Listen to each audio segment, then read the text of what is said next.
Hey guys, thought I'd show you today how to use Gatsby in Code Sandbox. So we're gonna click here and we're gonna scroll down to the server templates. We're gonna click on the Gatsby template and we're gonna hope for the best. I had some issues with that when I tried it earlier. So let's see how it fares this time around. Be able to make changes. If we save the file, it's gonna fork it. We do need to wait for the sandbox container to get reinitialized. In the meantime, so maybe you've never seen Gatsby before. So what is that?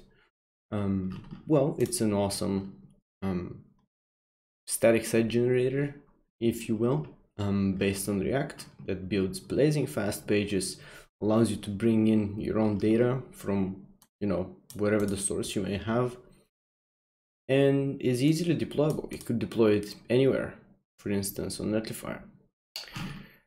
That being said, here we are in Code Sandbox, and we have of course the editor, the preview window, and the dependencies and file structure on the left. The only thing maybe worth mentioning are the 4 Gatsby files here.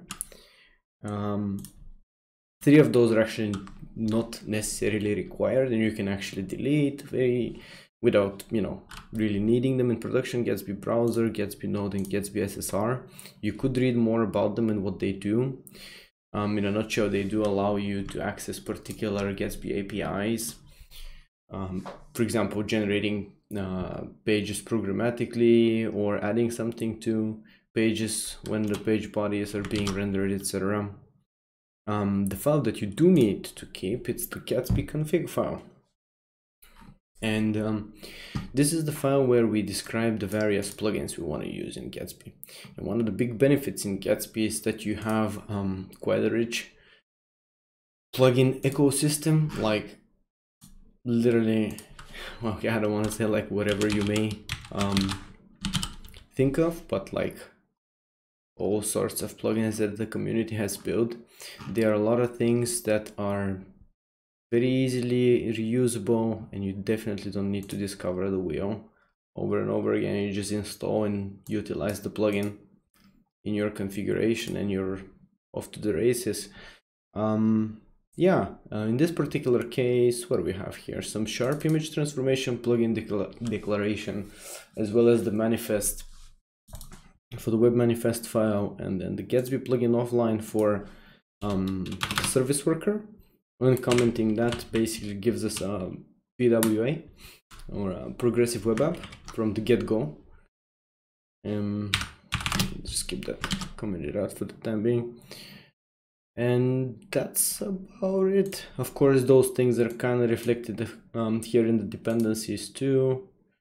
You can see Gatsby image is a really awesome plugin that gives you lazy loaded images. Basically, those are highly performing images. They're loading base64 encoded images, like much smaller version of your original image size to begin with, and then using blur up strategies or traced SVG strategies to deliver the final asset whenever it's required. And yeah, Gatsby can support hooks. So if you're into hooks, you're lucky. Yeah, that's pretty much it on the configuration side of things. And in the source folder, we have a pages folder. Creating components here actually creates pages in Gatsby. So those are different pages, and we have a default 404 page as well. Here in this image folder, I guess we just have like some images, and in the components is where you can describe your components. Pretty straightforward.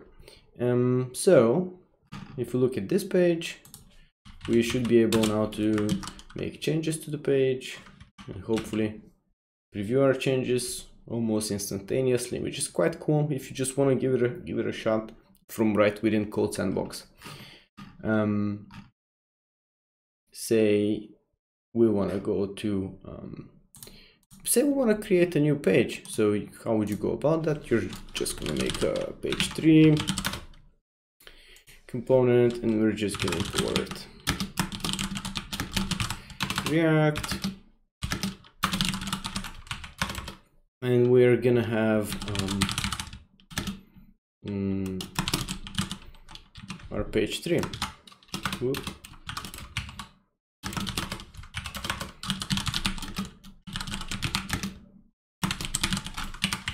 Here we can basically return some JSX.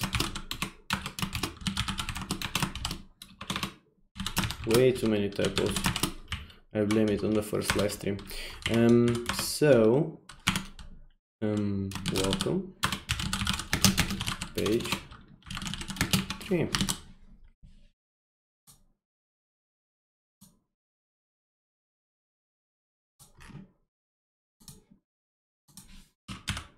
If you go now to page 3, we should see our page. You could, of course, like I said, you could actually use hooks. So let's have like a, I wonder why my prettier settings are not preserved. Let's have like a quick little hook that we can use, so we can do something like the typical example with the button. Let's say count, set count from react.use state, and initialize that with a 0, and then look in here we're gonna say button on click takes an arrow function which runs set count, and it sets to count plus 1, and click me and close the button tag and save.